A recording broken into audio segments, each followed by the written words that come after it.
ഇന്ന് നമ്മൾ ഡിസ്കസ് ചെയ്യാൻ പോകുന്നത് MSO 004 സോഷ്യോളജി ഇൻ ഇന്ത്യ എന്ന ടോപ്പിക്കാണ്. ഇതിൽ പ്രധാനമായിട്ടും നമുക്ക് ഡിസ്കസ് ചെയ്യാനുള്ളത് Indian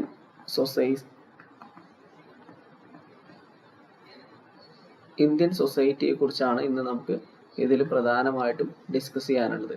Indian society, Indian culture, okay, civilization, sociology എങ്ങനെ ഡെവലപ്പ് ചെയ്തു വന്നു, ഇങ്ങനെയുള്ള കാര്യങ്ങളൊക്കെയാണ് നമുക്ക് ഈ യൂണിറ്റുകളിൽ ഡിസ്കസ് ചെയ്യാനുള്ളത്. ഫസ്റ്റ് നമുക്ക് ചർച്ച ചെയ്യാനുള്ളത് യൂണിറ്റ് 1 ആണ്. യൂണിറ്റ് 1 പ്രധാനമായിട്ടും പറയുന്നത് എമർജൻസ് ഓഫ് സോഷ്യോളജിയാണ്. Emergence of sociology in India. Sociology ഇന്ത്യയിൽ എങ്ങനെ എമർജ് ചെയ്തു വന്നു, ഡെവലപ്പ് ചെയ്തു വന്നു. നമുക്കറിയാം എവിടെയാണ് സോഷ്യോളജി ഉത്ഭവിച്ചത്? വെസ്റ്റിലാണ് അല്ലേ? യൂറോപ്പിലാണ് സോഷ്യോളജി ഡെവലപ്പ് ചെയ്തു വന്നത്. 19-ാം നൂറ്റാണ്ടിൽ യൂറോപ്പിലാണ് ആദ്യമായിട്ട് സോഷ്യോളജി ഡെവലപ്പ് ചെയ്തു വന്നത് നമുക്കറിയാം. അതിന് പല കാരണങ്ങളുണ്ടായിരുന്നു. എന്താണ് ഇൻഡസ്ട്രിയലൈസേഷൻ. രണ്ടാമത്തേതാണത് ഫ്രഞ്ച് വിപ്ലവം.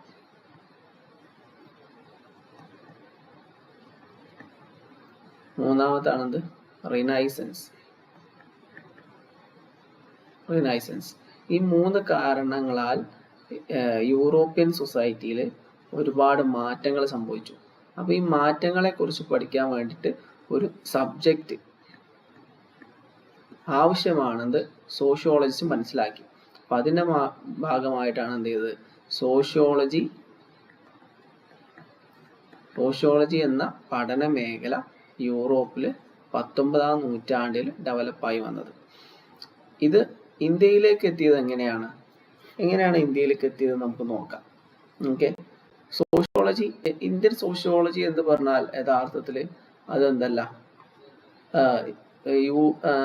ഒരു വെസ്റ്റിന്റെ കോപ്പിയാണെന്ന് നമുക്ക് ഒരിക്കലും എന്ത് ചെയ്യാൻ പറ്റില്ല, പറയാൻ പറ്റില്ല.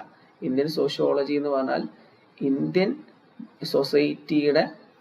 ഇന്ത്യൻ സൊസൈറ്റിയെ കുറിച്ചുള്ള പഠനമാണ് ഇന്ത്യൻ സോഷ്യോളജി എന്ന് പറഞ്ഞാൽ. അതിൽ വെസ്റ്റേൺ കൺസെപ്റ്റ്സ് അഡോപ്റ്റ് ചെയ്തിട്ടുണ്ട് എങ്കിലും ഇന്ത്യൻ കൺസെപ്റ്റുകൾ എന്തുണ്ട്, ഇന്ത്യയിലുണ്ട്. അതുമായി ബന്ധപ്പെട്ട പ്രധാനപ്പെട്ട 2 ടേംസ് നമ്മൾ മുമ്പ് പഠിച്ചിട്ടുണ്ട്. ഒന്ന് എന്താണ്? കണ്ടക്സ്ച്വലൈസേഷനാണ്. രണ്ടാമത് ഇൻഡിജീനൈസേഷൻ.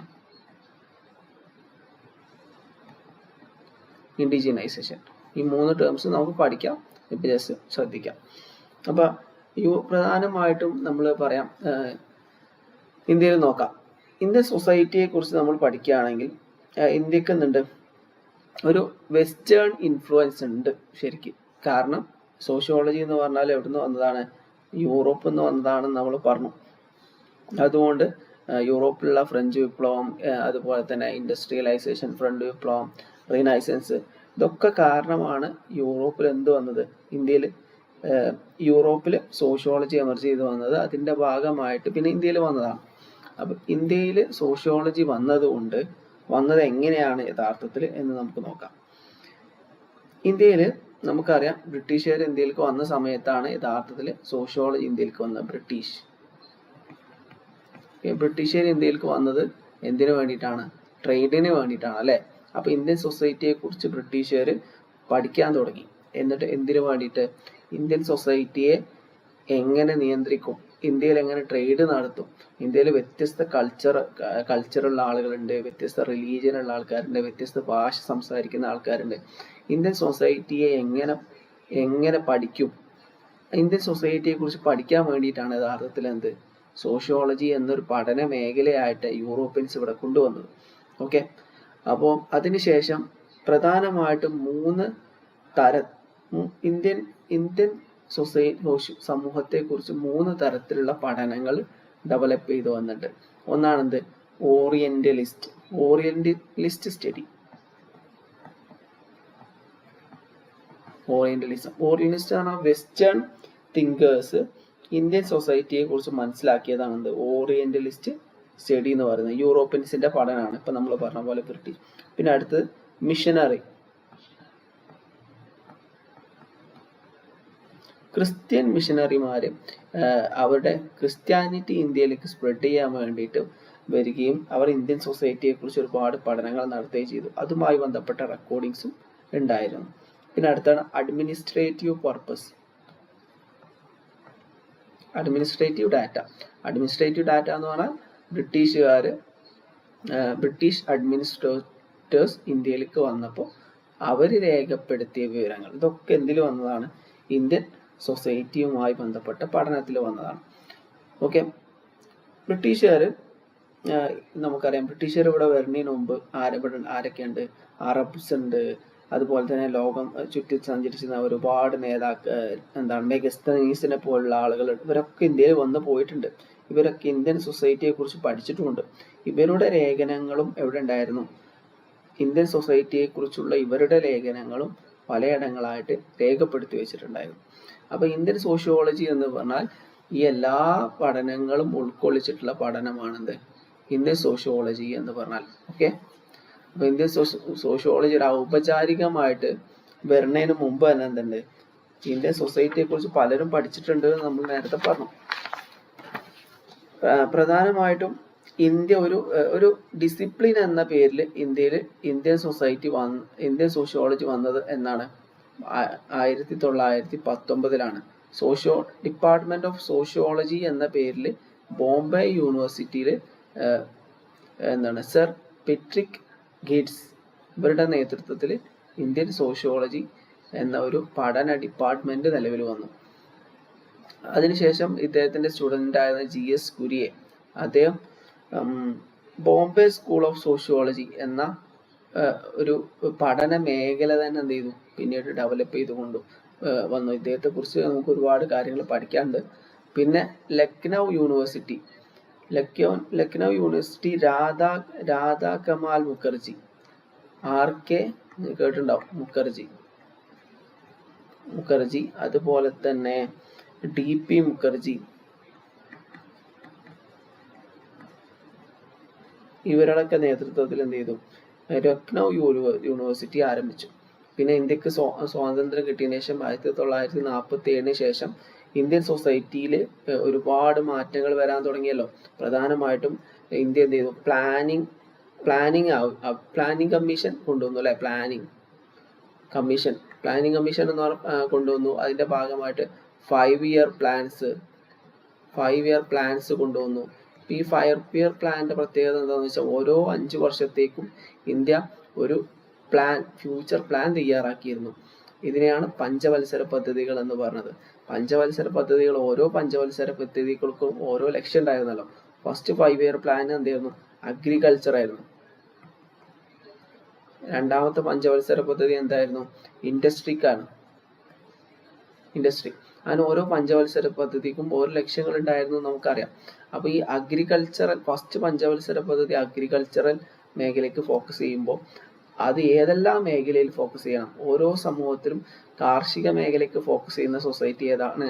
ഏതെല്ലാം പ്രദേശങ്ങളിൽ ഏതെല്ലാം കൃഷികളാണുള്ളതെന്നൊക്കെ പഠിച്ചാലല്ലേ കാർഷിക മേഖലയുടെ ഡെവലപ്മെന്റിന് വേണ്ടിയിട്ട് പദ്ധതികൾ ആവിഷ്കരിക്കാൻ പറ്റുള്ളൂ. അപ്പൊ അതിനെ സോഷ്യോളജി സഹായിച്ചു. ഇനി നമുക്ക് രണ്ടാമത്തെ യൂണിറ്റിലേക്ക് കടക്കാം. Emergence of the discipline. Sociology എങ്ങനെ ഒരു പഠന മേഖലയായി വളർന്നു വന്നു എന്നതാണ് നമ്മൾ അടുത്തതായിട്ട് പഠിക്കാൻ പോകുന്നത്. പ്രധാനമായും 3 ഫേസുകളായിട്ടാണ് എന്ത് ചെയ്തത്? സോഷ്യോളജി ഡെവലപ്പ് ചെയ്തു വന്നത്. First phase 1773 to 1900. ഈ കാലഘട്ടത്തിലാണ് എന്ത് ചെയ്തത്? ഫസ്റ്റ് ആയിട്ട് ബ്രിട്ടീഷ് അഡ്മിനിസ്ട്രേറ്റേഴ്സ്, നമ്മൾ നേരത്തെ പറഞ്ഞല്ലോ, ബ്രിട്ടീഷ്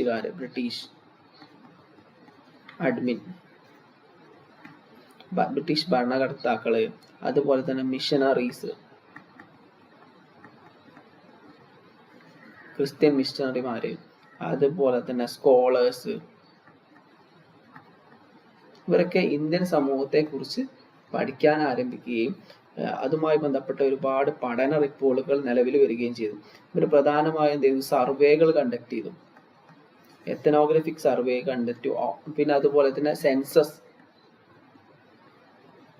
1871 ആദ്യമായിട്ട് എന്ത് ചെയ്തു, ഇന്ത്യയിൽ സെൻസസ് നടപ്പിലാക്കി. ഇതൊക്കെ എന്തിനെ കുറിച്ച് മനസ്സിലാക്കാൻ സഹായകമായി, ഇന്ത്യൻ സൊസൈറ്റിയെ കുറിച്ച് മനസ്സിലാക്കാൻ സഹായകമായി. പിന്നെ അടുത്ത രണ്ടാമത്തെ സ്റ്റേജ്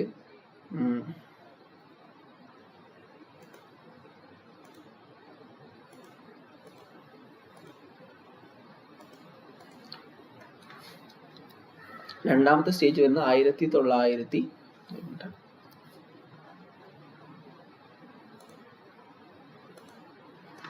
രണ്ടാമത്തെ സ്റ്റേജ് 1901 to 1950 ഒരു പ്രൊഫഷണലിസം വന്നു സോഷ്യോളജിയിൽ.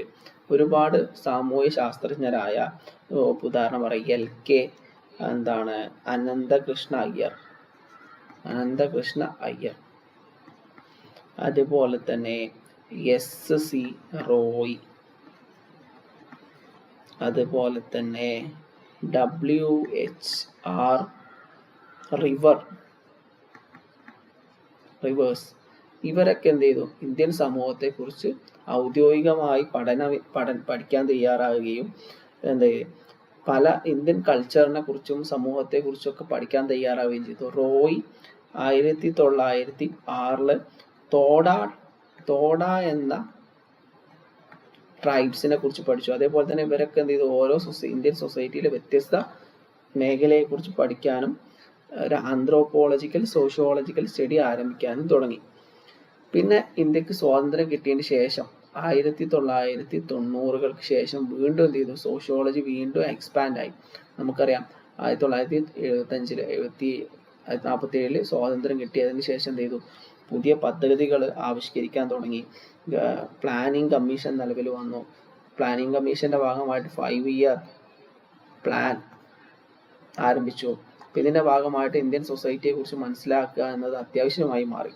പിന്നെ ഗവൺമെന്റ് എന്ത് ചെയ്തു, ഒരുപാട് പ്ലാനിംഗ് കമ്മീഷൻ വന്നു. അതുപോലെ തന്നെ UGC നിലവിൽ വന്നു. അതുപോലെ തന്നെ ICSSR, Indian council for social science research, ഇതൊക്കെ നിലവിൽ വന്നു. ഇതൊക്കെ ഇന്ത്യൻ സൊസൈറ്റിയെ കുറിച്ച് പഠിക്കാൻ വേണ്ടി ഫണ്ട് അലോക്കേറ്റ് ചെയ്യാൻ തയ്യാറായി. ഈ കാലയളവിൽ അമേരിക്കൻ ഓർഗനൈസേഷൻസ്, NGOs, ഉദാഹരണമായിട്ട് ഫോർഡ് ഫൗണ്ടേഷൻ പോലുള്ള അമേരിക്കൻ NGOs ഇന്ത്യൻ ഗ്രാമങ്ങളെ കുറിച്ച് പഠിക്കാൻ തുടങ്ങി. ഇത് ഗ്രാമങ്ങളെ കുറിച്ചുള്ള പഠനം ആരംഭിക്കാനും എന്ത് ചെയ്തു, കാരണമായി.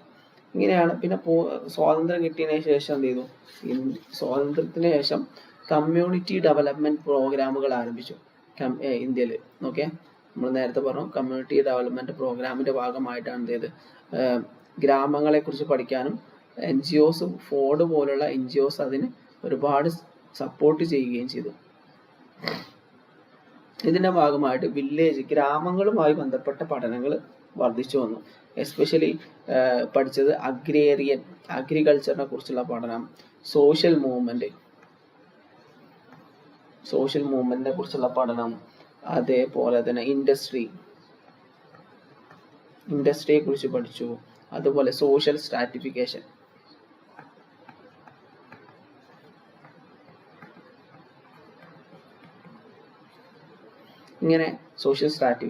ഇങ്ങനെയുള്ള വിഷയങ്ങളെ കുറിച്ചൊക്കെ പഠിക്കാൻ തുടങ്ങി.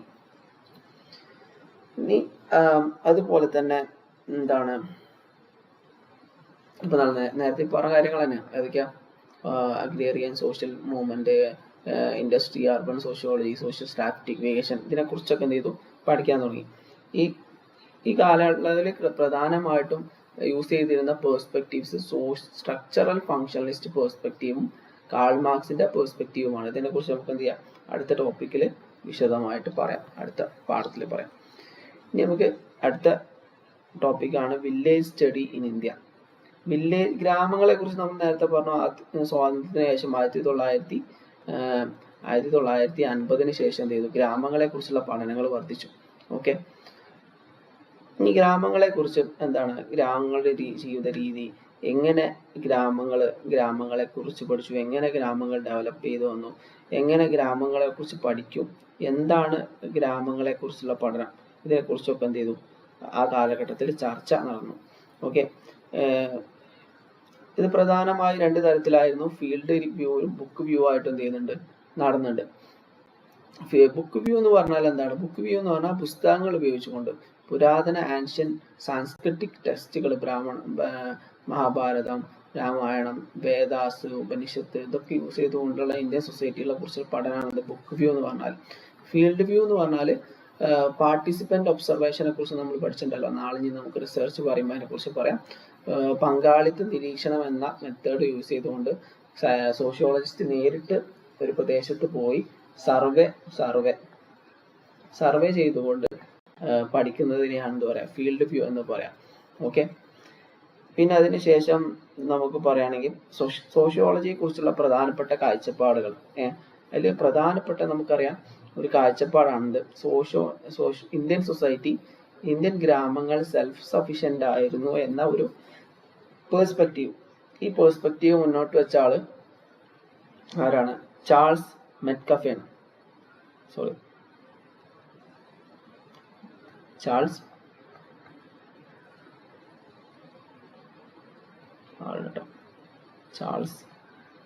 മെറ്റ്കാൾ എന്ന ആളാണ്, നോട്ടിലുണ്ട്, നിങ്ങൾ നോക്കിയാൽ മതി. ഇദ്ദേഹം പറഞ്ഞത് ഇന്ത്യൻ സൊസൈറ്റി സെൽഫ് സഫിഷ്യന്റ് ആയിട്ടുള്ള സൊസൈറ്റി ആയിരുന്നു എന്നാണ് ഇദ്ദേഹത്തിന്റെ പെർസ്പെക്റ്റീവ് പറയുന്നത്. എന്നാൽ യഥാർത്ഥത്തിൽ വില്ലേജ് സ്റ്റഡി, പങ്കാളിത്ത നിരീക്ഷണത്തിലൂടെ അതുപോലെ ഫീൽഡ് വർക്കിലൂടെ പഠിച്ചപ്പോൾ മനസ്സിലാകാൻ കഴിഞ്ഞത് ഗ്രാമങ്ങൾ എന്താണ്, ഒറ്റപ്പെട്ടതുമായിരുന്നില്ല, പരസ്പരം കണക്റ്റഡുമായിരുന്നില്ല. എന്നാൽ വിവിധ പ്രദേശങ്ങളുമായിട്ട് ഗ്രാമങ്ങൾ കണക്ട് ചെയ്തതിന് ഒരുപാട് തെളിവുകൾ ഉണ്ട് എന്ന് പറഞ്ഞിട്ടുണ്ട്. സൊസൈറ്റി എന്ത് ചെയ്യുന്നുണ്ട്, വ്യത്യസ്ത പ്രദേശങ്ങളുമായി കണക്ട് ചെയ്യുന്നുണ്ട്. മാരേജ്, അതുപോലെ ട്രേഡിന് വേണ്ടിയിട്ട്, അതുപോലെ രാഷ്ട്രീയത്തിന് വേണ്ടിയിട്ടൊക്കെ എന്ത് ചെയ്യുന്നുണ്ട്, ആളുകൾ പരസ്പരം കണക്റ്റഡ് ആയിരുന്നു. ഒറ്റപ്പെട്ട സെൽഫ് സഫിഷ്യന്റ് ആയിട്ടുള്ള സ്വയം പര്യാപ്തരായ രാജ്യങ്ങൾ ആയിരുന്നില്ല, പ്രദേശങ്ങളായിരുന്നില്ല ഗ്രാമങ്ങൾ എന്ന് ഫീൽഡ് വർക്കിലൂടെ ഗവേഷകർക്ക് മനസ്സിലാക്കാൻ സാധിച്ചിട്ടുണ്ട്. പിന്നെ ഈ കാലഘട്ടത്തിൽ ഗ്രാമങ്ങളിൽ നിലനിന്നിരുന്ന പ്രധാനപ്പെട്ട കൺസെപ്റ്റുകളിൽ ഒന്നാണിത് കാസ്റ്റ് സിസ്റ്റം. കാസ്റ്റ് സിസ്റ്റം ഇന്ത്യയിൽ മാത്രം കാണപ്പെടുന്ന ഒരു സാധനമാണ് കാസ്റ്റ് സിസ്റ്റം എന്ന് പറഞ്ഞാൽ. അതിനെക്കുറിച്ച് നമുക്കൊരു മൊഡ്യൂൾ പഠിക്കാനുണ്ട്, യൂണിറ്റ് പഠിക്കാനുണ്ട്, നമുക്ക് അവിടെ നോക്കാം. പിന്നെ ലാൻഡും ക്ലാസും. ഈ സമ്പത്ത് ആരുടെ കയ്യിലായിരുന്നു? ഉള്ളവന്റെ കയ്യിലായിരുന്നു. എസ്പെഷ്യലി കേരളത്തിൽ, ഇന്ത്യയിൽ കാസ്റ്റ് സിസ്റ്റം ഉണ്ടായിരുന്നല്ലോ. അതിൽ അപ്പർ ക്ലാസ് ആയ ബ്രാഹ്മിൻസ്, ക്ഷത്രിയാസ്, ഇവരുടെയൊക്കെ കയ്യിലായിരുന്നു ഭൂമി ഉണ്ടായിരുന്നത്. അപ്പർ ക്ലാസ് ആയിരുന്നു ലാൻഡ് ഓൺ ചെയ്തിരുന്നത് എന്ന് നമുക്കിത് മനസ്സിലാക്കാം. ആ കാലഘട്ടത്തിലെ ഗ്രാമീണ പഠനത്തിൽ നിന്ന് മനസ്സിലാക്കാൻ സാധിച്ചിട്ടുണ്ട്. പിന്നെ അടുത്തതായിട്ട് ഗ്രാമങ്ങളിൽ, ഇന്ത്യൻ സൊസൈറ്റിയിൽ നിലനിന്നിരുന്ന ഒരു പ്രധാനപ്പെട്ട ഒരു പ്രത്യേകതയാണ് പാട്രിയാർക്കിക്കൽ സിസ്റ്റം. പുരുഷന്മാരായിരുന്നു എല്ലാ കാര്യങ്ങളും തീരുമാനിച്ചിരുന്നത്. സ്ത്രീകൾക്ക് സ്വാതന്ത്ര്യവും അവകാശവും കുറവായിരുന്നു. എന്നാൽ കേരളത്തിന്റെ ചില പ്രദേശങ്ങളിൽ നായർ വിഭാഗത്തിൽപ്പെട്ട ആൾക്കാർക്ക് സ്ത്രീകൾക്ക് വളരെയധികം ഫ്രീഡം നൽകിയിരുന്നു. ഓക്കെ, അതിനെക്കുറിച്ച് നിങ്ങൾ ഒന്ന് ഡീറ്റെയിൽ ആയിട്ട് എന്ത് ചെയ്യുക, റെഫർ ചെയ്യുക. നിങ്ങൾ യൂട്യൂബ് അതുപോലെ ഗൂഗിളൊക്കെ ചെയ്ത് നോക്കാം. ഇതിനെക്കുറിച്ച് എന്ത് ചെയ്യുക, നായർ തറവാടിനെ കുറിച്ചും അതിൻ്റെ കൾച്ചറൽ പ്രാക്ടീസസിനെ കുറിച്ചും ഒക്കെ നിങ്ങൾ എന്ത് ചെയ്യുക, ഒന്ന് റെഫർ ചെയ്യുക. നിങ്ങൾക്ക് അറിയണം തന്നെ ആയിരിക്കും. ഇനി നാലാമത്തെ യൂണിറ്റ് നമ്മളെ യൂണിവേഴ്സിറ്റീൻ്റെ മെറ്റീരിയലിലോ പുസ്തകത്തിലോ കൊടുത്തിട്ടില്ല. അപ്പോൾ അത് സ്കിപ്പ് ചെയ്തിട്ട് നമ്മൾ നേരെ 5ാമത്തെ പാഠത്തിലേക്ക് പോവാണ്. Okay, brahmanical perspective on caste. നമുക്കറിയാം കാസ്റ്റ് സിസ്റ്റം ഇന്ത്യയിൽ നിലനിന്നിരുന്നു എന്ന് പറയാം അല്ലെ. കാസ്റ്റ് എന്ന് പറഞ്ഞാൽ ഒരു ഹൈറാർക്കിക്കൽ സിസ്റ്റമാണ്. പ്രധാനമായും 3 തരത്തിലുള്ള വർണ്ണങ്ങൾ, ജാതി ഉണ്ട്. ഒന്ന് ബ്രാഹ്മിൻസ് ആണ്, രണ്ടാമത്തെ ക്ഷത്രിയ, മൂന്നാമത്തെ വൈശ്യ, നാലാമത്തെ ശൂദ്ര. ഇങ്ങനെ 3 വിഭാഗത്തിൽ. പിന്നെ ഒരു അൺടച്ചബിൾസ് എന്ന് പറഞ്ഞിട്ട് ഒരു വിഭാഗം കൂടി ഉണ്ട്. ബ്രാഹ്മിൻസ് ആണ് അപ്പർ വിഭാഗത്തിൽപ്പെട്ട ആൾക്കാർ. ക്ഷത്രിയ അതിന്റെ താഴെ വരും, വൈശ്യ അതിന്റെ താഴെ, ശൂദ്ര അതിന്റെ താഴെ. ബ്രാഹ്മിൻസിനെ കുറിച്ച് പറയുന്നത് എന്താണെന്ന് വെച്ചാൽ ഇവര് പ്രീസ്റ്റ് ആണ്. അതേപോലെ തന്നെ വർണ്ണ തിയറി പറയുന്നത് നമ്മൾ നേരത്തെ പറഞ്ഞ ബ്രഹ്മാവിന്റെ മൗത്തിൽ നിന്നാണ് ഇവര് ഉണ്ടായത് എന്ന് പറയുന്നുണ്ട്. ക്ഷത്രിയ വിഭാഗം വാരിയേഴ്സ് ആണ്, പടയാളികളാണ്. ആംസ് നിന്നാണ്, കയ്യിൽ നിന്നാണ് ഉണ്ടായത് എന്ന് പറയുന്നുണ്ട്.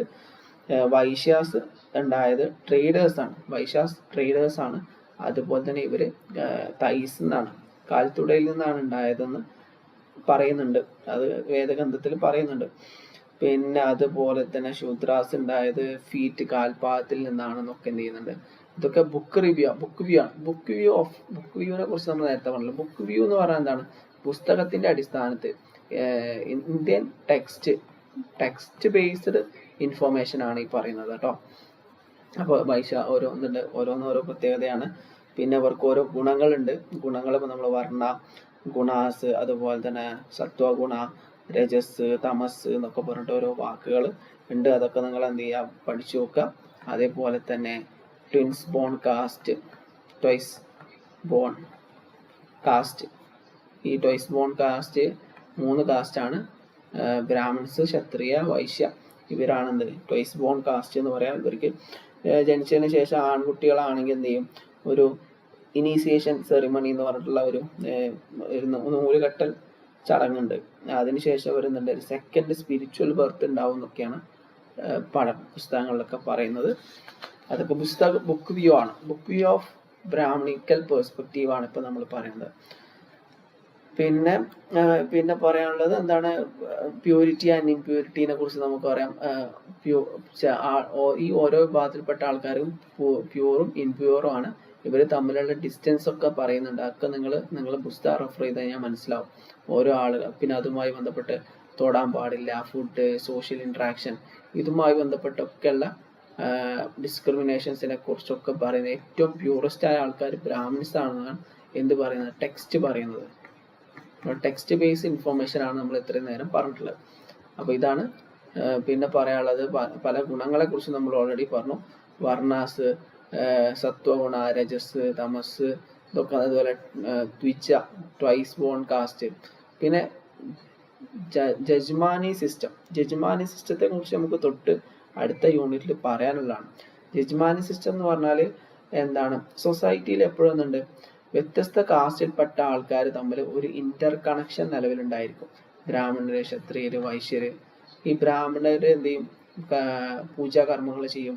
ക്ഷത്രിയർ എന്ത് ചെയ്യും, ഭരണം നടത്തും. വൈശ്യർ എന്ത് ചെയ്യും, കൃഷിക്കാര് ട്രേഡ് ചെയ്യും. ശൂദ്രർ എന്ത് ചെയ്യും, ഇവരെ സേവിക്കും. അപ്പോൾ ഈ ഓരോ ആൾക്കാരും എന്ത് ചെയ്യും, പരസ്പരം സപ്പോർട്ട് ചെയ്യുമെന്നാണ് ഇത് പറയുന്നത്. ബ്രാഹ്മിൻസ് എന്ത് ചെയ്യും, മറ്റുള്ളവർക്ക് വേണ്ടി ആരാധിക്കും. ക്ഷത്രിയർ എന്ത് ചെയ്യും, മറ്റുള്ളവർക്ക് വേണ്ടി രാജ്യം സേവിക്കും. വൈശ്യർ എന്ന് പറഞ്ഞാൽ മറ്റുള്ള ആൾക്കാർക്ക് വേണ്ടി കച്ചവടം ചെയ്യും.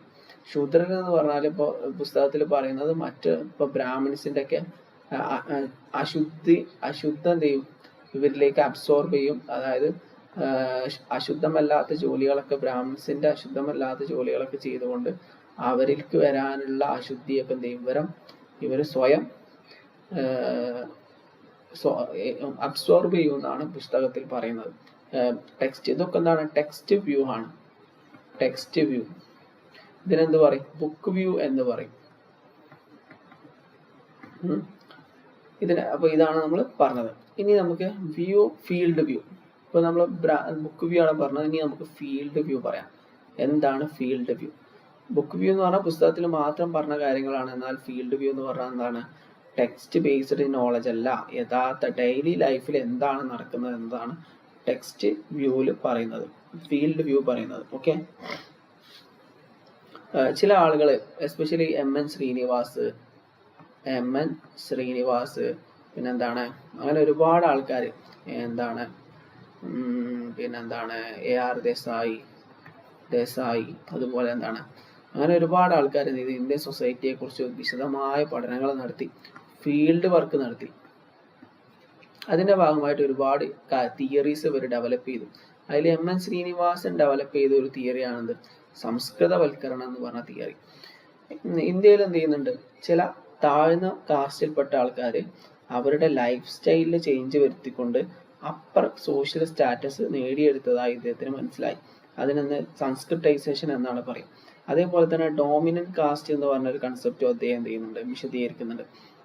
ന്യൂമറിക്കലായിട്ട് എണ്ണം കൂടുതലുള്ള, സാമ്പത്തികമായിട്ടുള്ള പണമുള്ള, രാഷ്ട്രീയമായിട്ട് ഇൻഫ്ലുവൻസ് ഉള്ള ലോക്കൽ ഏരിയയിലെ കാസ്റ്റ് ആണ് എന്ത്, ഡോമിനന്റ് കാസ്റ്റ് എന്ന് പറയുന്നത്. ഓക്കെ, ഓരോ പ്രദേശത്തും ഇപ്പോൾ ബ്രാഹ്മണര്, ക്ഷത്രിയര്, വൈശ്യര് അങ്ങനെ ഏറ്റവും കൂടുതൽ എന്താണ് ഇവിടെ അപ്പർ ക്ലാസ് എന്നുള്ളതല്ല, അപ്പർ കാസ്റ്റ് അല്ല പറയുന്നത്.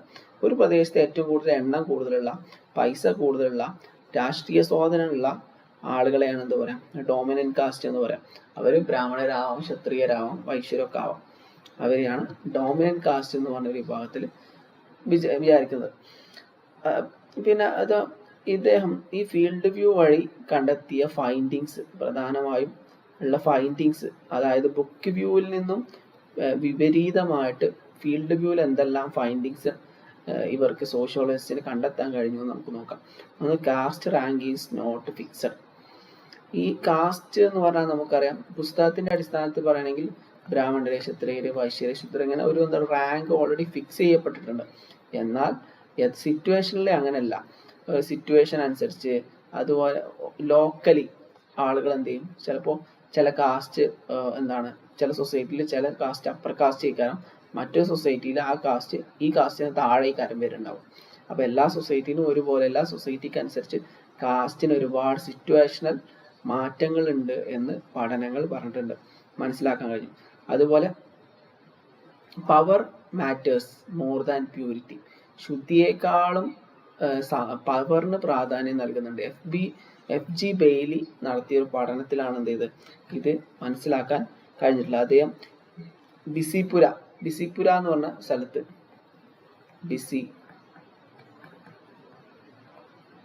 ബിസിപുര എന്ന സ്ഥലത്ത്, ഒറീസയിലുള്ള ഒരു സ്ഥലമാണ്.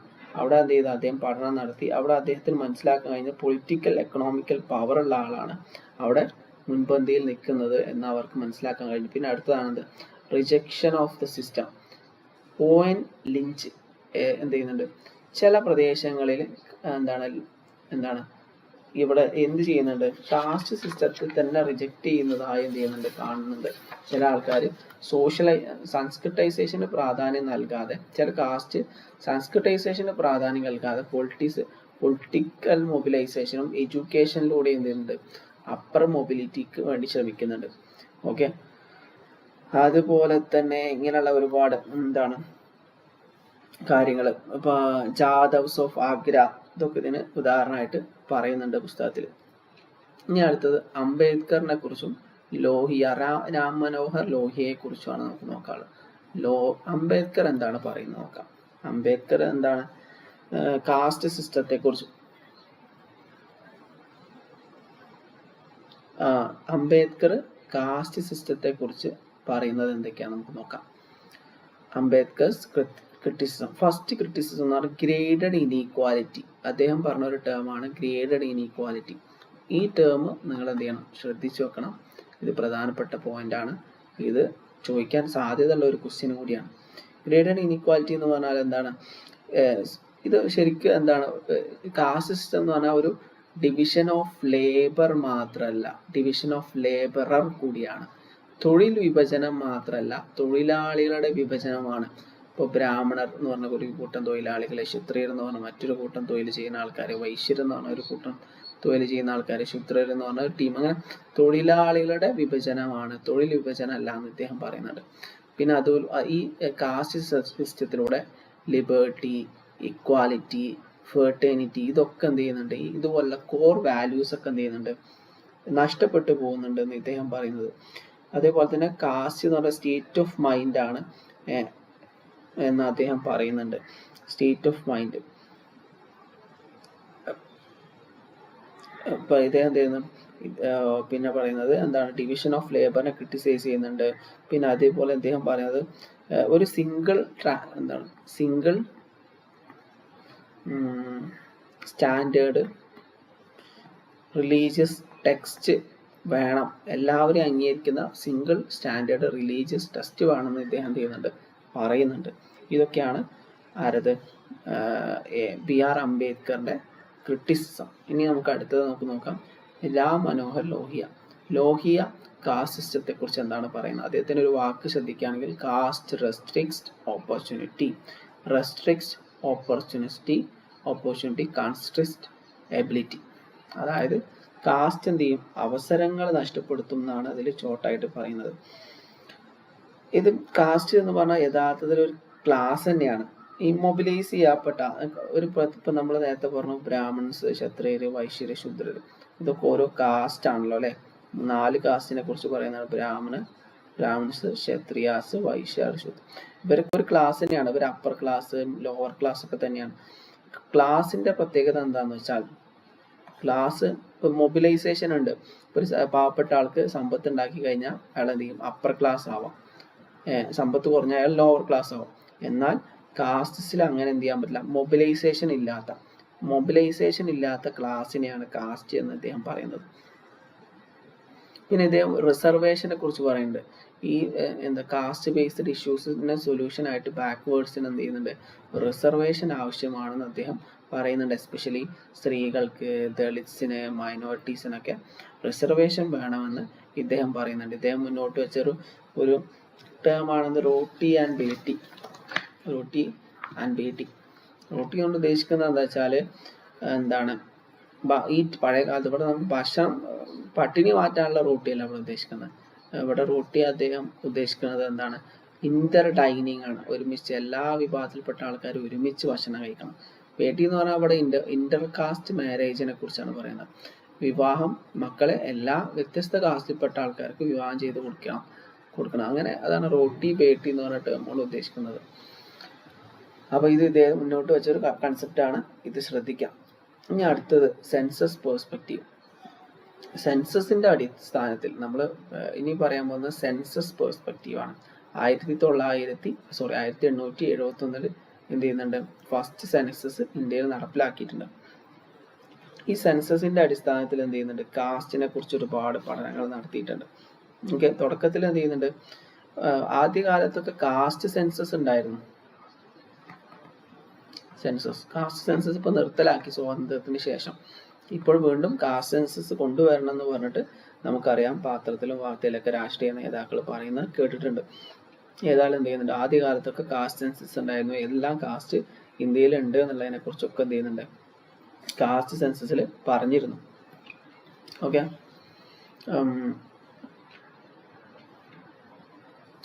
റെക്കോർഡ് ചെയ്തിരുന്നു പറഞ്ഞു. പിന്നെ എന്ത് ചെയ്യുന്നു? ഇതിന്റെ ഭാഗമായിട്ട് ഇങ്ങനെ കാസ്റ്റ് റെക്കോർഡ് ചെയ്തതിനനുസരിച്ച് എന്ത് ചെയ്തു?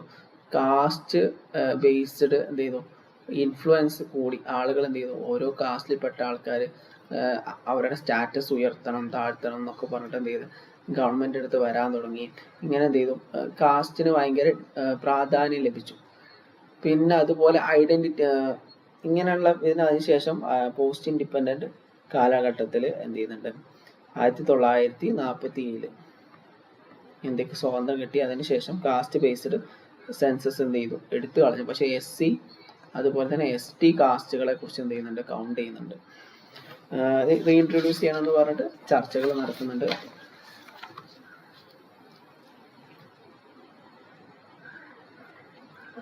പിന്നെ അതൊക്കെയാണ് നമുക്ക് പറയാനുള്ളത്. പിന്നെ ഇതിൽ പറയാനുള്ളത് OBC ഈ കാസ്റ്റ് ബേസ്ഡ് പൊളിറ്റിക്കൽ പാർട്ടീസ് ഒക്കെ എമർജ് ചെയ്ത് വരുന്നുണ്ട്. അതിനെ കുറിച്ചൊക്കെ നമുക്ക് അടുത്ത ടോപ്പിക്കിൽ പഠിക്കാം. കാസ്റ്റ്സ് ഡെവലപ്പ് ചെയ്തു, caste based political parties develop ചെയ്തു, ഓരോ കാസ്റ്റിനും എന്ത് ചെയ്യുന്നുണ്ട്? ഓരോ സംഘടനകൾ വരാൻ തുടങ്ങി. ഇത് കാസ്റ്റ് ബേസ്ഡ് മൊബിലൈസേഷൻ ആരംഭിക്കാൻ കാരണമായി. അതിനെക്കുറിച്ച് നമുക്ക് ഇനി അടുത്ത ടോപ്പിക്ക് കാസ്റ്റിനെ കുറിച്ച് ഇനി നമുക്ക് പഠിക്കാണ്ട് ആ സമയത്ത് ഡിസ്കസ് ചെയ്യാം. ഇനി നമുക്ക് ചർച്ച ചെയ്യാനുള്ളത് യൂണിറ്റ് 9 ആണ്. Unit 9 and house hold and the family. ഇത് രണ്ടുമാണ് നമുക്ക് ഡിസ്കസ് ചെയ്യാനുള്ളത്. ഫാമിലി എന്ന് പറഞ്ഞാൽ എന്താണ്? ഫാമിലി എന്ന് പറഞ്ഞാൽ കുടുംബമാണ് അല്ലേ. കുടുംബം എന്ന് പറഞ്ഞാൽ പരമ്പരാഗതമായിട്ട് നമ്മളിങ്ങനെ മക്കള് എന്ന് പറഞ്ഞ വരിക, അല്ലെങ്കിൽ വിവാഹത്തിലൂടെയോ രക്തബന്ധത്തിലൂടെയുള്ള ഒരു കണക്ഷനാണ് എന്ത് പറയാം? ഫാമിലി എന്ന് പറഞ്ഞാൽ. ഹൗസ് ഹോൾഡ് എന്ന് പറഞ്ഞാൽ ഒരു റെസിഡന്റ് ആണ്. ഒരു കുടക്കീയിൽ ഒരു റൂഫിന് താഴെ ജീവിക്കുന്ന ആൾക്കാരാണ് എന്ത് പറയാം? ഹൗസ് ഹോൾഡ് എന്ന് പറയാം. സിംഗിൾ റൂഫ് ഉണ്ടാവും. അവർക്ക് എന്ത് ചെയ്യണം? ഒരു വീട്ടിൽ താമസിക്കുന്ന ആൾക്കാരായിരിക്കും. അവർ ഭക്ഷണം കഴിക്കൽ ഒരേ കിച്ചണിലായിരിക്കും. അതാണ് എന്ത് പറയാം? ഹൗസ് ഹോൾഡ് എന്ന് പറയാം. ഹൗസ് ഹോൾഡിൽപ്പെട്ട ആൾക്കാർ ഫാമിലിയിൽപ്പെട്ട ആൾക്കാരായിരിക്കും. ഫാമിലിയിൽ അല്ലാത്ത ആൾക്കാർ തമ്മിൽ ഒരു വീട്ടിൽ തന്നെ താമസിക്കുന്നവരുണ്ട്. പക്ഷെ അവർ എന്തുണ്ടാവും? ക്ലോസ് റിലേഷൻഷിപ്പ് ഉണ്ടായിരിക്കും. ഇതൊക്കെയാണ് നമുക്ക് പറയാനുള്ളത്. പിന്നെ ഈ മിത്ത്, ഫാമിലി അഥവാ ഹൗസ് ഹോൾഡുമായി ബന്ധപ്പെട്ട മിത്തുകൾ പറയുകയാണെങ്കിൽ പഴയ കാലത്ത് പറയുന്നത് എന്താണ്? പഴയ കാലത്തൊക്കെ എന്തായിരുന്നു? എന്താണ് ജോയിന്റ് ഫാമിലി ആയിരുന്നു ഇന്ത്യയിൽ കൂടുതൽ ഉണ്ടായിരുന്നെന്നാണ് വേദഗ്രന്ഥങ്ങളിലൊക്കെ പറയുന്നത്. പക്ഷെ യഥാർത്ഥത്തിലുള്ള പഠനം പ്രകാരം മനസ്സിലാകുന്നത് ചെറിയ ചെറിയ കുടുംബങ്ങളും ആ കാലഘട്ടത്തിൽ ചെറിയ ചെറിയ ന്യൂക്ലിയർ ഫാമിലീസും ആ കാലഘട്ടത്തിൽ നിലനിന്നിരുന്നു എന്ന് പറയുന്നുണ്ട്. പിന്നെ പറയുന്ന ഒരു മിത്താണ് അർബണൈസേഷനിലൂടെ എന്ത് ഇല്ലാതായി, ജോയിന്റ് ഫാമിലി സിസ്റ്റം ഇല്ലാതായി എന്ന് പറയുന്നുണ്ട്. അതും യഥാർത്ഥത്തിൽ ഒരു മിത്താണ്. അർബണൈസേഷനിലൂടെ ജോയിന്റ് ഫാമിലിയുടെ എണ്ണം കുറഞ്ഞിട്ടില്ല എന്ന് പറയുന്നുണ്ട്. അതുപോലെ ജോയിന്റ് ഫാമിലിയുടെ ബേസിൽ പ്രോപ്പർട്ടി, കോമൺ ബിസിനസ്, അതുപോലെ തന്നെ ഇതൊക്കെ എന്ത് ചെയ്യുന്നുണ്ട്, പിന്നീടും നിലനിന്നിരുന്നു എന്നും പഠനങ്ങൾ പറയുന്നുണ്ട്. പിന്നെ ഇതൊക്കെയാണ്. പിന്നെ ഹൗസ് ഹോൾഡ് എന്ന് പറഞ്ഞാൽ തന്നെ ഹൗസ് ഹോൾഡ് എന്താണ്, ഫാമിലി ബേസ്ഡ് ഹൗസ് ഹോൾഡാണ്. വിവാഹത്തിലൂടെയും രക്തബന്ധത്തിലൂടെയുള്ള ആൾക്കാർ ഒരുമിച്ച് താമസിക്കും, അല്ലാത്ത ആളുകളും എന്ത് ചെയ്യുന്നുണ്ട്, വീട്ടിൽ ഒരുമിച്ച് താമസിക്കും. ഹൗസ് ഹോൾഡിനെ കുറിച്ച് അത്രയാണ് പറയാനുള്ളത്. പിന്നെ ഇപ്പോൾ ഹൗസ് ഹോൾഡ് എന്ന് പറഞ്ഞാൽ എന്താ, സ്റ്റാറ്റിക് അല്ല, അതിൽ മാറ്റങ്ങൾ വന്നുകൊണ്ടിരിക്കും. എന്താണ്, എണ്ണം കൂടുകയും സ്പ്ലിറ്റ് ചെയ്യപ്പെടുകയൊക്കെ ചെയ്യുന്നുണ്ട്. അതൊക്കെ നിങ്ങൾക്ക് അറിയാവുന്ന കാര്യങ്ങൾ തന്നെയായിരുന്നു. പിന്നെ ഇതുമായി ബന്ധപ്പെട്ട മറ്റൊരു കൺസെപ്റ്റ് നമ്മൾ നേരത്തെ പറഞ്ഞത് മാട്രിലീനിയൽ ഫാമിലിയുമായി ബന്ധപ്പെട്ട് കേരളത്തിലെ നായർ തറവാടുകളിൽ എന്തുണ്ടായിരുന്നു, ഫീമെയിൽ ആയിട്ടാണ് വംശപരമ്പരയാണ് എന്ത് ചെയ്യുന്നത്, ട്രേസ് ചെയ്യുന്നത്. അതുപോലെ സ്ത്രീകൾക്ക് ഈ എന്ത് ചെയ്യുന്നുണ്ട്, ഗേറ്റർ ആയിട്ടുള്ള ഓട്ടോണമി ലഭിച്ചിരുന്നു. തറവാട് സിസ്റ്റം ഉണ്ടായിരുന്നു. ഇവിടെ സ്ത്രീകൾക്കായിരുന്നു കൂടുതൽ എന്ത് ചെയ്യുന്നത്, അധികാരമുണ്ടായിരുന്നത് എന്നൊക്കെ നിങ്ങൾക്ക് അറിയുന്ന കാര്യങ്ങൾ തന്നെയാണ്. നിങ്ങൾ എന്ത് ചെയ്യാം, അത് ഒന്ന് റെഫർ ചെയ്ത് നോക്കുക, വായിച്ചു നോക്കുക. ഇനി നമുക്ക് അടുത്തതായിട്ട് 10ാമത്തെ യൂണിറ്റ്, 12 യൂണിറ്റ് വരെ നമുക്ക് ഫസ്റ്റ് സെഷൻ കവർ ചെയ്യാം. House hold as A cooperative on conflicting unit. House hold as A cooperative unit, അതായത് വീട് ഇത്ര ഉദ്ദേശിക്കുന്നുള്ളൂ. ഫാമിലി എന്ന് പറഞ്ഞാൽ എന്താണ്, ശരിക്കും ഒരു കോപ്പറേറ്റീവ് യൂണിറ്റ് ആയിട്ടാണ്, ഒറ്റ യൂണിറ്റ്, സിംഗിൾ യൂണിറ്റ് ആയിട്ടാണ് പഴയ കാലത്ത് സോഷ്യോളിസ്റ്റ് ഒക്കെ കണ്ടിരുന്നത്. പിന്നെ പുതിയ ഒരുപാട് ആൾക്കാർ, എസ്പെഷ്യലി എന്താണ് ഫെമിനിസ്റ്റ് തിങ്കേഴ്സ്, ഇവരൊക്കെ എന്ത് ചെയ്തു, ഫാമിലിക്കുള്ളിലുള്ള എന്താണ് കോൺഫ്ലിക്റ്റുകളെ കുറിച്ച്, ഫാമിലിക്കുള്ളിലുള്ള കോൺഫ്ലിക്റ്റിനെ കുറിച്ച്, അതുപോലെ പുരുഷ മേധാവിത്വത്തെ കുറിച്ച്, സ്ത്രീകളുടെ ഡിസ്ക്രിമിനേഷനെ കുറിച്ചൊക്കെ എന്ത് ചെയ്തു, പഠിക്കാൻ തുടങ്ങി. അങ്ങനെയാണ് എന്ത് ചെയ്തത്, ഒരു കോൺഫ്ലിക്റ്റ് പേഴ്സ്പെക്റ്റീവും ഉണ്ട് ഹൗസ് ഹോൾഡിൻ്റെ ഉള്ളിൽ എന്ന് പറഞ്ഞിട്ട് പഠന വിധേയമാക്കി. ഇതിൽ ഒരുപാട് പഠനങ്ങൾ വന്നിട്ടുണ്ട്. അമർത്യാസെൻ്റെ ഒരു പഠനമാണ്. അമർത്യാസെന് മുന്നോട്ട് വെച്ച ഒരു കൺസെപ്റ്റാണ് കോപ്പറേറ്റീവ് കോൺഫ്ലിക്റ്റ് മോഡൽ. ഇവിടെ വീട്ടിൽ എന്തുണ്ട്, കോപ്പറേഷനും ഉണ്ട്, കോൺഫ്ലിക്റ്റും ഉണ്ട്. കോപ്പറേഷൻ എന്ന് പറഞ്ഞാൽ മെമ്പേഴ്സ് എന്ത് ചെയ്യുന്നുണ്ട്, മ്യൂച്വലായിട്ട് ബെനിഫിറ്റുള്ള എല്ലാ കാര്യത്തിലും സപ്പോർട്ട് ചെയ്യുന്നുണ്ട്. കോൺഫ്ലിക്റ്റ് എന്തിൻ്റെ ബേസിലുണ്ട്, ഫുഡിൻ്റെ ബേസിൽ, റിസോഴ്സസിൻ്റെ ബേസിൽ, ലെഷറിൻ്റെ ബേസിലൊക്കെ എന്ത് ചെയ്യുന്നുണ്ട്, സ്ത്രീകളും പുരുഷന്മാരും അസമത്വം നേരിടുന്നുണ്ട് എന്ന് പറയുന്നുണ്ട്. പിന്നെ ബാർഗെയിനിങ് പവർ, ഇപ്പം നമ്മളൊരു വീട്ടിൽ സ്വാധീനം ചെലുത്താൻ വേണ്ടി ഒരുപാട് സോഴ്സ് ഉണ്ട്. അതിൻ്റെ ബേസിലാണ് ഫാമിലി ആൾക്കാർക്ക് സ്വാധീനം ഉണ്ടാവും. ഒന്ന് എക്കണോമിക്, പൈസ കൂടുതലുള്ള ആൾക്കാർ അല്ലെങ്കിൽ സമ്പത്തുള്ള ആൾക്കാർ. പിന്നെ അതുപോലെ തന്നെ ഏറ്റവും കൂടുതൽ പൈസ ഫാമിലിക്ക് വേണ്ടി കോൺട്രിബ്യൂട്ട് ചെയ്യുന്ന ആൾ. അതുപോലെ പുറത്ത് ആൾക്കാരിൽ നിന്നുള്ള സ്വാധീനം, ഔട്ട്സൈഡ് ഓപ്ഷൻസ്, പുറത്തെ ആൾക്കാർ എത്രത്തോളം സ്വാധീനം ചെലുത്തുന്നുണ്ട്. പിന്നെ സോഷ്യൽ നോംസ്, മെയിൽ, ഏറ്റവും പ്രായമുള്ള മെയിൽ ആളൊക്കെ എന്ത് ചെയ്യും, കൂടുതൽ സ്വാധീനം ഉണ്ടായിരിക്കും. ഇതൊക്കെ എന്തിൽ വരുന്നതാണ്, ബാർഗെയിനിങ് പവറിൽ വരുന്നതാണ്. പിന്നെ പറയാനുള്ളത് ജെൻഡർ ബയാസിനെ കുറിച്ചാണ്. Gender bias and missing woman എന്ന് പറഞ്ഞ കൺസെപ്റ്റ് മുന്നോട്ട് വെച്ചത് ആരാണ്, അത് നിങ്ങൾ നോക്കണം. ഓക്കെ, ആരാണ് നിങ്ങൾ നോക്കുക, അല്ലെങ്കിൽ ഞാൻ തന്നെ പറഞ്ഞുതരാം. അമർത്യാസെന്നിൻ്റെ ഒരു കൺസെപ്റ്റാണ് മിസ്സിംഗ് വുമൺ എന്ന് പറഞ്ഞ കൺസെപ്റ്റ്. സ്ത്രീകൾ വീട്ടുകളിൽ എന്ത് ചെയ്യുന്നുണ്ട്, ഡിസ്ക്രിമിനേഷൻ നേരിട്ടുകൊണ്ടിരിക്കുന്നുണ്ട്. അതിൻ്റെ അടിസ്ഥാനത്തിൽ എന്തുണ്ട്, അവരെന്ത് ചെയ്യുന്നുണ്ട്, നെഗ്ലക്റ്റ് ചെയ്യപ്പെടുകയും എണ്ണത്തിൽ കുറവ് സംഭവിക്കുകയും ചെയ്യുന്നുണ്ട് എന്ന് പറയുന്നുണ്ട്. അതിനെക്കുറിച്ച് നിങ്ങൾ എന്ത് ചെയ്യുക, പുസ്തകത്തിൽ വിശദമായിട്ട് വായിച്ചു നോക്കുക. അത് പുരുഷന്മാരെ അപേക്ഷിച്ച് ഫുഡ്, ഹെൽത്ത് കെയർ ഫെസിലിറ്റീസ് ഒക്കെ സ്ത്രീകൾക്ക് കുറച്ചേ ലഭിക്കുന്നുള്ളൂ എന്നൊക്കെ അദ്ദേഹം ഈ തിയറിയിൽ വിശദീകരിച്ച് പറയുന്നുണ്ട്. അടുത്തത് മാരേജ് ആണ്. മാരേജിനെ കുറിച്ച് നമുക്ക് അറിയുന്ന കാര്യങ്ങൾ തന്നെയാണ്. മാരേജ് എന്ന് പറഞ്ഞാൽ മാരേജ് സിസ്റ്റം എന്ന് പറഞ്ഞാൽ എന്താണ് രണ്ടാൾക്കാർ തമ്മിൽ എന്ത് ചെയ്യണം, സോഷ്യൽ റെക്കഗ്നീഷനോട് കൂടി രണ്ട് ആൾക്കാർ ഒരുമിച്ച് ജീവിക്കണേന് എന്ത് പറയും, മാരേജ് എന്ന് പറയും. വിവിധ തരത്തിലുള്ള മാരേജ് ഉണ്ടായിരുന്നു. മാരേജിന് ബുക്ക് വ്യൂവിന്റെ അടിസ്ഥാനത്തിൽ തന്നെ ഒരുപാട് ലക്ഷ്യങ്ങളുണ്ട്. ധർമ്മ, പ്രജ, രതി എന്നൊക്കെ പറഞ്ഞിട്ട് കുറേ സാധനങ്ങൾ, അതിനെക്കുറിച്ച് നിങ്ങൾ വായിച്ചാൽ മതി, നിങ്ങൾക്ക് അറിയുന്ന കാര്യങ്ങൾ തന്നെയാണ്. പിന്നെ ഏജ് ഓഫ് മാരേജ് ഇപ്പം നിലവിൽ 18ഉം 21 എന്നാൽ അർബൺ ഏരിയയിൽ എന്തുണ്ട്, മാരേജ് പ്രായം കൂടുതലാണ്. പിന്നെ എന്നാലും സ്റ്റിൽ എന്തുണ്ട്, ചൈൽഡ് മാരേജ് ഇന്നും നിലവിൽ സൊസൈറ്റിയിൽ ചൈൽഡ് മാരേജ് ഉണ്ട്. ഒക്കെ നമുക്ക് എക്സാമിന് എഴുതാവുന്നതാണ്. പിന്നെ മാരേജ് റൂളിനെ കുറിച്ച് നമുക്ക് പഠിക്കാണ്, ഓൾറെഡി അറിയാം, നിങ്ങൾ +2 ഡിഗ്രിയിൽ പഠിച്ചതാണ്. എൻഡോഗമി എന്ന് പറഞ്ഞാൽ ഒരു ഗ്രൂപ്പിനുള്ളിൽ തന്നെയുള്ള ആൾക്കാരെ വിവാഹം കഴിക്കുക, ഒരു കാസ്റ്റിനുള്ളിൽ, ഒരു സബ് കാസ്റ്റിനുള്ളിൽ ആൾക്കാരെ വിവാഹം കഴിക്കുന്ന എൻഡോഗമി എന്ന് പറയും. എക്സോഗമി എന്ന് പറഞ്ഞാൽ ഒരു ഔട്ട്സൈഡ് ഗ്രൂപ്പ്, സ്വന്തം ഗ്രൂപ്പിൽ നിന്ന്, സ്വന്തം വില്ലേജിന്റെ പുറത്തുള്ള, സ്വന്തം ഗോത്രത്തിന്റെ പുറത്ത്, സ്വന്തം ക്ലാനിന്ന് പുറത്തുള്ള ആളെ വിവാഹം കഴിക്കാം. ഇതൊക്കെ ഉണ്ടായിരുന്നു. പിന്നെ മാരേജുമായി ബന്ധപ്പെട്ട് എന്ത് ചെയ്യുന്നുണ്ട്, പിന്നീട് ഇന്റർ കാസ്റ്റ് മാരേജുകളും ഇന്റർ റിലീജിയസ് മാരേജുകളും സൊസൈറ്റിയിൽ ഉണ്ടായിരുന്നു. പ്രധാനമായും 2 തരത്തിലുള്ള മാരേജുകളാണ് ഉള്ളത്. ഒന്ന് അറേഞ്ച്ഡ് മാരേജ് ആണ്, അറേഞ്ച് മാരേജ് ഉണ്ട്. പിന്നെ അടുത്ത സെൽഫ് ചോയ്സ് അല്ലെങ്കിൽ ലവ് മാരേജ് എന്ന് പറയും. പിന്നെ അത് മാത്രമല്ല മറ്റൊരു ടേം അറിയപ്പെടുന്നത് ലവ് കം അറേഞ്ച് മാരേജും എന്ത് ചെയ്യുന്നുണ്ട്, ഇന്ന് സൊസൈറ്റിയിൽ നിലനിൽക്കുന്നുണ്ട്. പിന്നെ വിവാഹ പ്രായത്തെ കുറിച്ചൊക്കെ നമ്മൾ ഓൾറെഡി പറഞ്ഞു. പിന്നെ എന്ത് ചെയ്യുന്നുണ്ട്, ഡൈവോഴ്സ്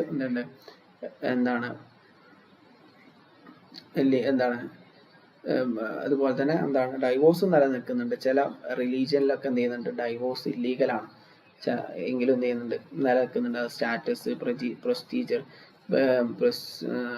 ഇതൊക്കെ എന്ത് ചെയ്യുന്നതുമായി ബന്ധപ്പെട്ട് നിലനിൽക്കുന്നുണ്ട്. പിന്നെ ഡൗറി ഇല്ലീഗലാണെന്ന് പറഞ്ഞിട്ടോ. ചില റിലീജിയന്റെ ബേസിൽ എന്തെങ്കിലും ഡൈവോഴ്സും വിവാഹം കഴിച്ചു കഴിഞ്ഞാൽ എന്ത് ചെയ്യാൻ പറ്റില്ല, ഡിവോഴ്സ് ചെയ്യാൻ പാടില്ല എന്നൊക്കെ പറഞ്ഞിട്ടുള്ള അതൊക്കെ ഉണ്ട്. അതിനെക്കുറിച്ചൊക്കെ നിങ്ങൾ കൂടുതൽ നിങ്ങൾ പുസ്തകത്തിൽ വായിക്കുക. പിന്നെ ഡൈവോഴ്സ് സൊസൈറ്റി എന്ത് ചെയ്യുന്നുണ്ട്, അക്സെപ്റ്റ് ചെയ്യുന്നുണ്ട്. ഈ ഇന്നത്തെ ലാസ്റ്റ് ടോപ്പിക് നമുക്ക് നോക്കാം, descend and alliance approaches in kinship. Okay, അല്ലെങ്കിൽ നമുക്ക് ഈ ടോപ്പിക്ക് അടുത്ത സെഷനിൽ ഡിസ്കസ് ചെയ്യാം. 11 ടോപ്പിക് വരെ ഇവിടെ ഡിസ്കസ് ചെയ്യാം. നമുക്കൊന്ന് വൈൻഡപ്പ് ചെയ്യാം. ഓക്കെ, അപ്പോൾ അടുത്ത ക്ലാസ് നമുക്ക് 5:30 ആരംഭിക്കാം.